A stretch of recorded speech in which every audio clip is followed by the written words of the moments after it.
Hey, Busy Bees! Today we are back with another book, and the title of our book is Zombie and Brain Are Friends by Stephanie V.W. Lucianovic, also by Lon Cham. So let's pop open the book and fly through this adventure together. Zombie and Brain Are Friends. To Kelly and Liam, they are the best brains of all. To all the little brains out there, stay squishy.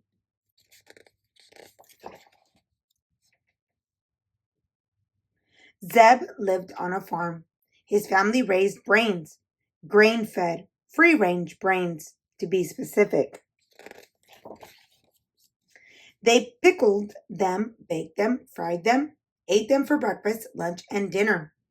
And what they didn't need was taken into town to be sold at the farmer's market. Zeb's family raised the best brains in the entire county. On a Saturday morning, Zeb was doing his farm chores when one of the brain stems started twitching. And before Zeb even knew what was happening, a brand new baby brain tumbled right into his arms. Wow. Zeb stroked the squirmy brain's cerebellum. I will take care of you, and I will love you, and I will name you Brian, he whispered. Hello, Brian. In response, Brian nuzzled himself deeper into Zeb's arms and buzzed with delight. But when Zeb took Brian inside the farmhouse to show his parents, they were quick to remind him, brains are food, not pets. Zeb begged and pleaded and promised and moaned for many days and nights.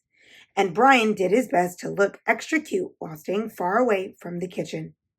Finally, his parents gave in. They needed their sleep. Zeb and Brian couldn't have been happier. Zeb took very good care of Brian. He fed him plenty of brain food, made sure he got lots of exercise, and on the coldest nights, Zeb snuggled Brian under his covers to keep him from getting brain freeze.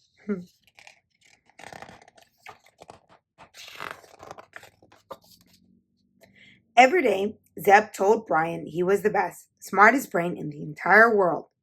And every day, Brian showed Zeb how much he loved him. One night, Zeb woke up to discover that Brian wasn't curled up in his usual place on Zeb's pillow.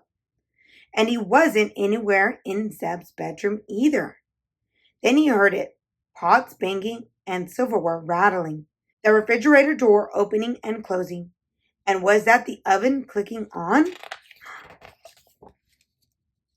Zeb hurried into the kitchen and spied Brian sitting right in the middle of the dinner table. But just as he was about to walk in and coax Brian back to bed, Zeb heard his dad's voice from the pantry. Okay, Brian, I'm going to make you a midnight snack now. Zeb clapped his hand over his mouth. Oh my Zod! His dad was about to cook and eat Brian.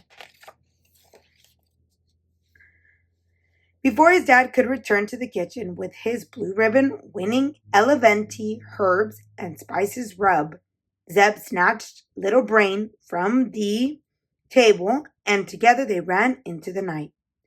As the moon shone down on them, Zeb and Brian's speed shambled down the road until they were far, far away from the farm and far, far away from Zeb's dad's hungry mouth.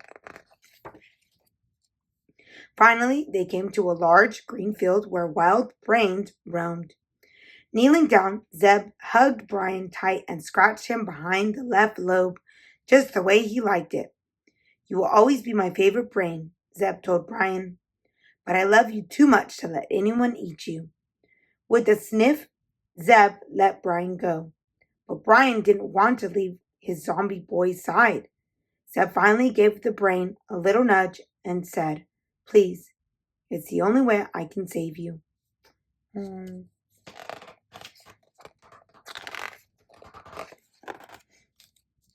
next morning, there was no Brian nuzzling Zeb's feet at breakfast.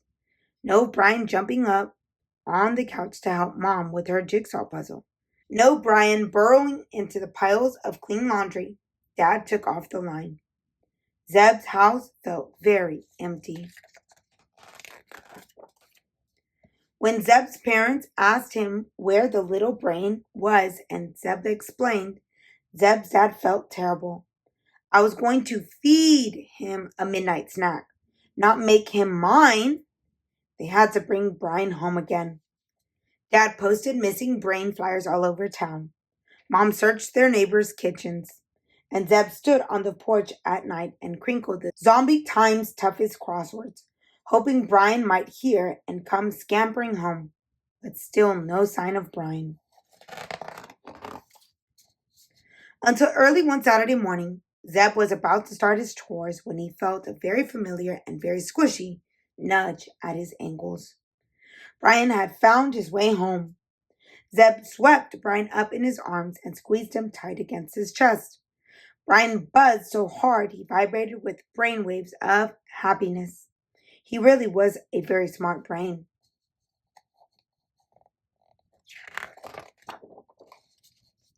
Zeb's parents were so happy to have Brian back that Mom bought him a brand new stack of brain teasers. And Dad announced that Brian was far too clever to ever be anyone's midnight snack. After that, Zeb and Brian spent their days cuddling and playing, and everything went pretty much back to normal. Mostly. It says do not feed on. And there they are. Oh, how sweet.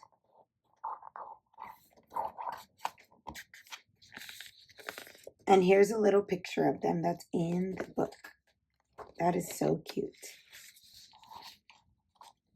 And that is the end of our book for today. What wonderful friendship they were. If you like this video, give it a like. And if you'd like to follow along for more adventures, hit that subscribe button. And I will see you on the next one.